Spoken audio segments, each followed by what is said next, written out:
पूर्व प्रधानमंत्री राजीव गांधी के हत्यारे प्रभाकरण को थलपति विजय ने क्यों दी श्रद्धांजलि?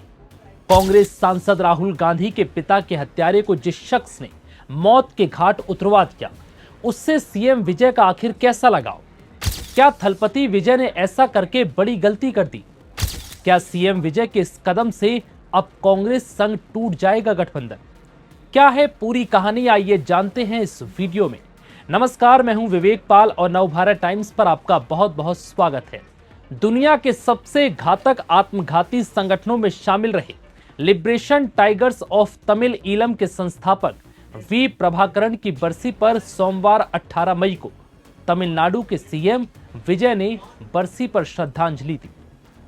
विजय ने सोशल मीडिया पर इससे जुड़ा पोस्ट भी किया। उन्होंने लिखा, हम मुल्ली वैक्कल की यादों को अपने दिलों में संजोकर रखेंगे। हम समुद्र पार रहने वाले अपने तमिल भाई बहनों के अधिकारों के लिए हमेशा एकजुटता के साथ खड़े रहेंगे। दरअसल 18 मई को मुल्ली वैक्कल स्मृति दिवस के मौके पर सीएम विजय ने दुनिया भर में रह रहे तमिल प्रवासियों के साथ एकजुटता जाहिर की और उनके अधिकारों के लिए अपनी सरकार का समर्थन जारी रखने की बात कही। लेकिन यहां सीएम विजय शायद ये भूल गए कि जिस शख्स को वो श्रद्धांजलि दे रहे हैं वो 1991 में पूर्व प्रधानमंत्री राजीव गांधी की हत्या का जिम्मेदार था, जिसके बाद से ही Liberation Tigers of Tamil Eelam पर बैन लगा हुआ है और इस मामले में प्रभाकरण को ही मुख्य आरोपी बनाया गया था। और आज तमिलनाडु के सीएम विजय उसी प्रभाकरण को श्रद्धांजलि दे रहे हैं। वो शायद ये भूल गए कि वो कांग्रेस के साथ गठबंधन में है और उनका ये कदम कांग्रेस को आहत पहुंचाएगा, जिससे उनका नया नवेला गठबंधन टूट भी सकता है।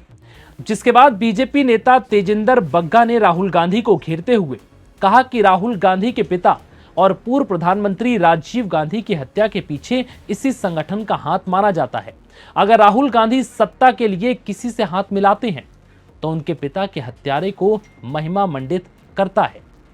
कल्पना कीजिए कि अगर वो सत्ता में आते हैं तो किस तरह का समझौता करेंगे। अब ये जानिए कि राजीव गांधी के साथ हुआ क्या था।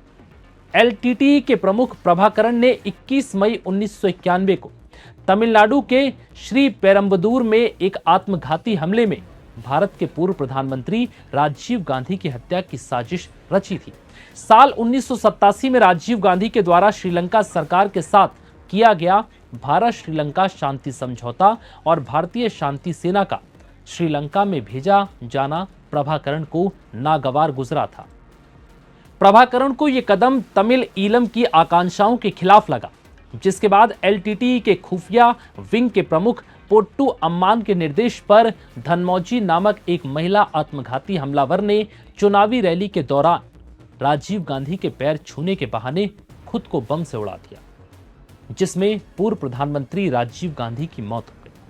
भारत के पूर्व प्रधानमंत्री की हत्या के बाद श्रीलंका सरकार ने लिट्टे के खिलाफ अपनी सैन्य कार्रवाई तेज कर दी थी। 18 मई 2009 को श्रीलंका सेना के साथ मुठभेड़ में प्रभाकरण मारा गया। लेकिन अब थलपति विजय के इस कदम से कांग्रेस खुद को टीवीके से अलग कर सकती है या यूं कहें कि अपना समर्थन वापस भी ले सकती है। हालांकि अगर ऐसा कुछ होता है तो थलपति की कुर्सी पर कोई खास फर्क नहीं पड़ेगा, क्योंकि थलपति को विधानसभा में 144 विधायकों का समर्थन है। हाल ही में हुए फ्लोर टेस्ट में उनकी सरकार को कांग्रेस के अलावा वामपंथी दलों यानी सीपीआई, सीपीआईएम, वीसीके, आईयूएमएल और एआईएडीएमके के एक धड़े का समर्थन मिला है। इस शक्ति परीक्षण में उनके पक्ष में करीब 144 वोट पड़े थे। फिलहाल इस वीडियो में इतना ही। इजाजत दीजिए। नमस्कार।